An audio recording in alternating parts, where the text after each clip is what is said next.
Our country has had the good fortune that at times of national trial, a few great personalities have emerged to remind us of our essential unity and inspire us to fulfill our sustaining values. John McCain was one of those gifts of destiny.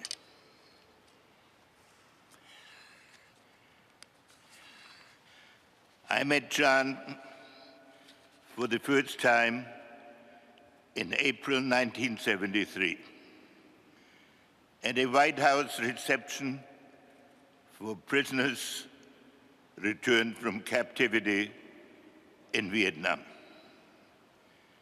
He had been much on my mind during the negotiations to end the Vietnam War.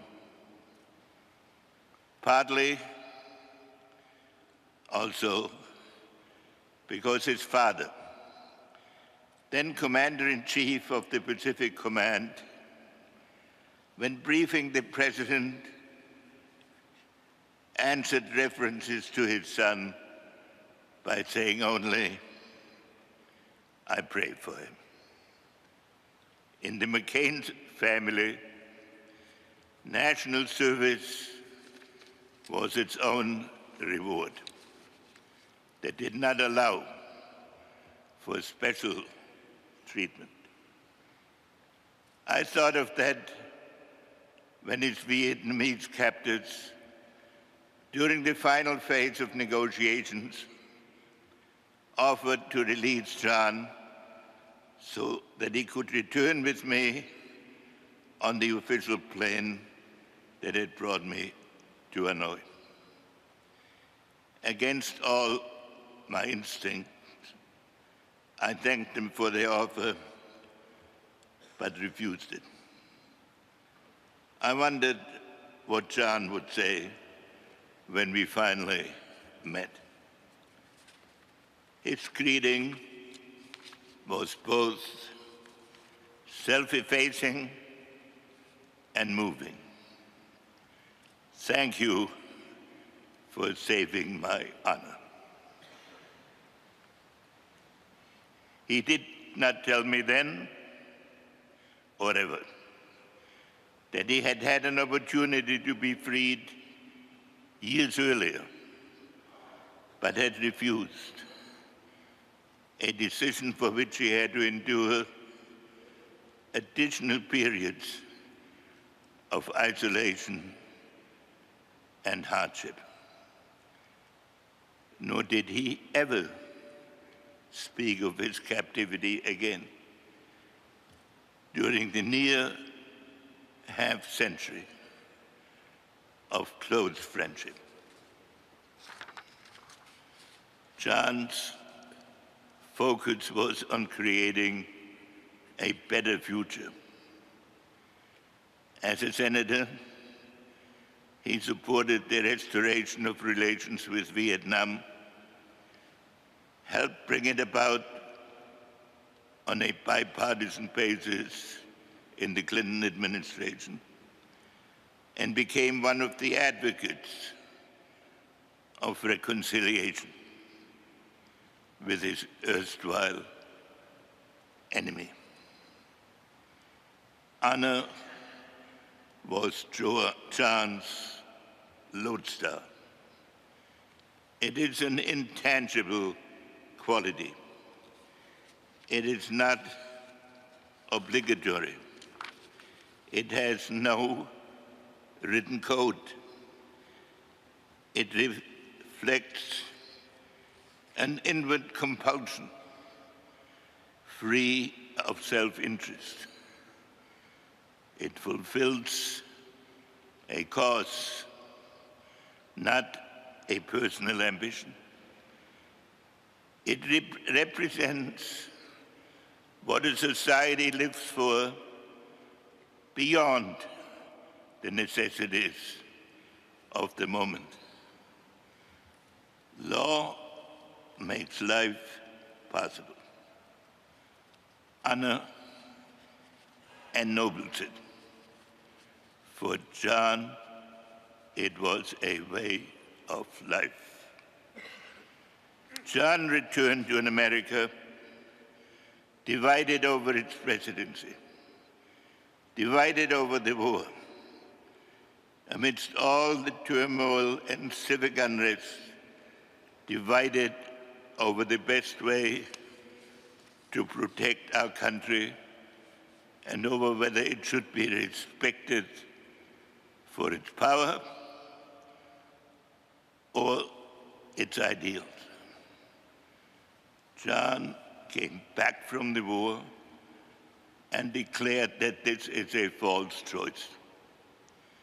America owed it to itself to embrace both strengths and ideals.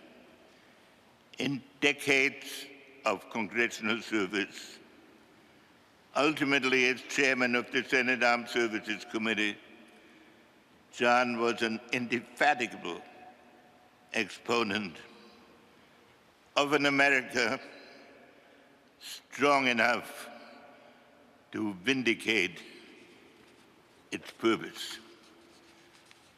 But John believed also in a compassionate America, guided by core principles for which American foreign policy must always stand. With liberty and justice for all is not an empty sentiment, he argued. It is the foundation of our national consciousness. To John, American verities had universal applicability. I do not believe, he said, that there is an Arab exception any more than there is a black exception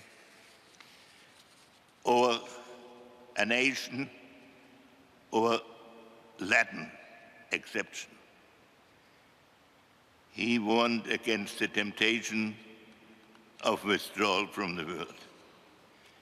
We will not thrive in a world, he warned, where our leadership and ideals are absent. We would not deserve it. In this manner, John McCain's name became synonymous with an America that reached out to oblige the powerful to be lawful and give hope to the oppressed. John's were never academic maxims. He was in the front lines of all these battles for decency and freedom.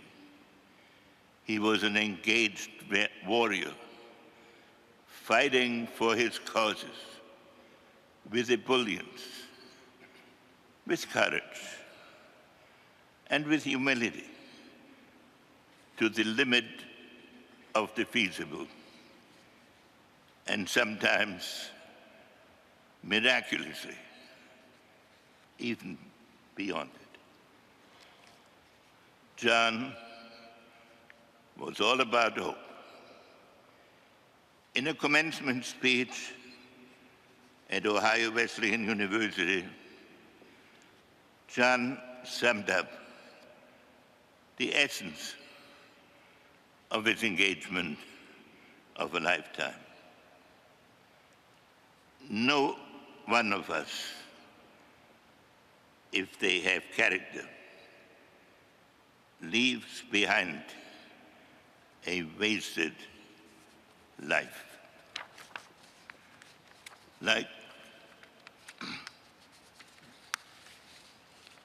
Like most people of my age, I feel a longing for what is lost and cannot be restored. But if the happy pursuits and casual beauty of youth prove ephemeral, something better can endure, and endure until our last moment on earth. And that is the honor we earn and the love we give at a moment in our lives when we sacrifice for something greater than ourselves. Heroes inspire us by the matter-of-factness of their sacrifice and the elevation of their vision. The world will be lonelier without John McCain. His ebullience, his faith in America, and his instinctive sense of moral duty. None of us will ever forget how even in his parting, John has bestowed on us a much-needed moment of unity and a renewed faith in the possibilities of America. Henceforth, the country's honor is ours to sustain.